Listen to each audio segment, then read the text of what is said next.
why this is problematic is because it's considered a medical emergency. If I don't fix this, person drowns in their own secretions. Essentially is what happens when you're talking about patients who have acute pulmonary edema. Kill people in minutes kind of thing. That's how bad it can be. And this can happen with patients who have that long-standing issue with heart failure. A lot of times we see it in patients who have a big old heart attack and their heart, the pumping force in the heart is lost, and so then they go into acute pulmonary edema. What you see in this patient is going to be a rapid onset of shortness of breath, crackles that start from the bottom, because remember, pulmonary edema is something that the heart, basically the body can't get rid of the fluid, and it usually ends up in the lungs. So that's what you're talking about with this patient. Okay, so the person is very short of breath, hypoxic, crackles in the lungs, and if you get crackles to the, you know, we always think about when you're listening to the patient and you're listening for crackles, crackles are always going to be low because remember, fluid drops. So that's what you're going to hear in the lungs. Crackles start at the bases and then they move up. Okay, if you wait till crackles are at the nipple line, you mean this, if you don't do something, the patient's going to go. Nipple line tells you their lungs are half full of fluid. At this point, you usually have a person who is pronounced tachypnea. We're talking about people 40, 50, as far as their respiratory rate goes. Oxygen is going to be low. But the other thing about that is because now they have edema not only in the lung tissue itself, but in the spaces in between. So they have interstitial edema as well. And what happens when you got this kind of edema going on in somebody's chest, the alveoli actually rupture.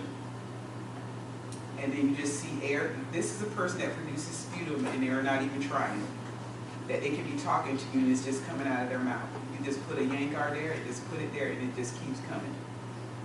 You know I'm losing my mind at this point. That's the rusty sputum because of the blood?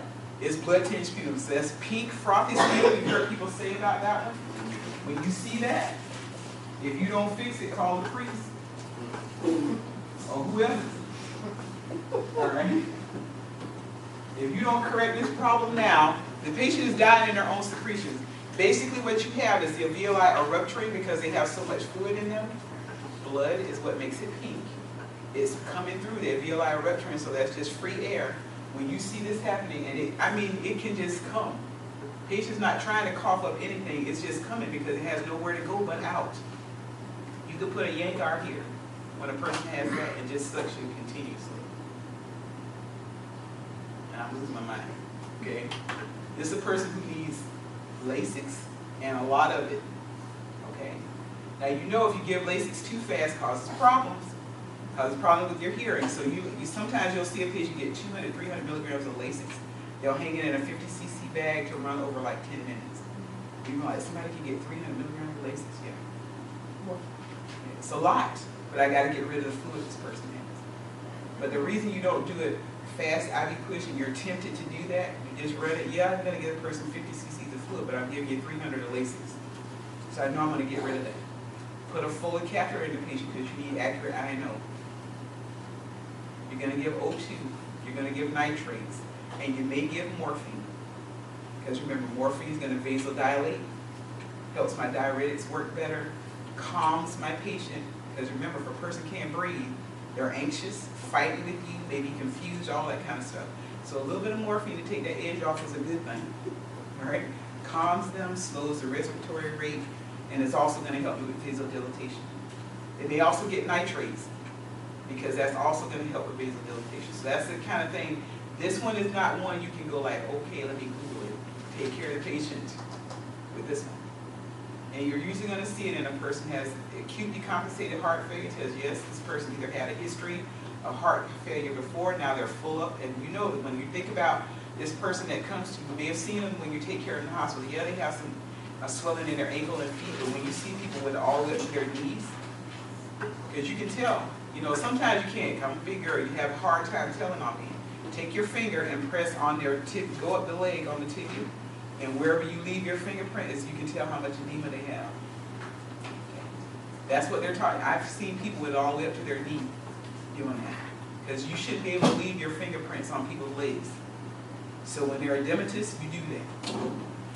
Okay, so that's where you want to go up the bone of the leg and you, on your lower leg, and you can feel it. So they'll tell you, pre-tibial edema, that's what they're talking about.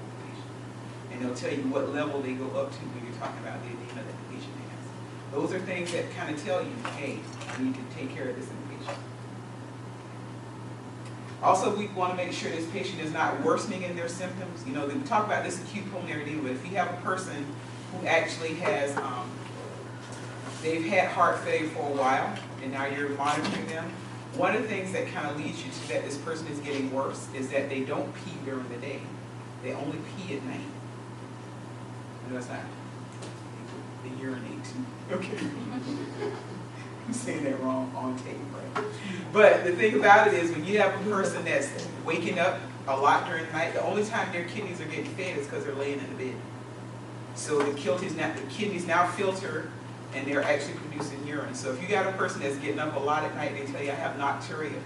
I don't hardly go to the bathroom at all during the day, but I have to get up every 10 minutes at night. And that's only because when they're sitting up, they're not getting much blood supply to the kidney. Yeah, they have blood supply, but it's not enough to filter through.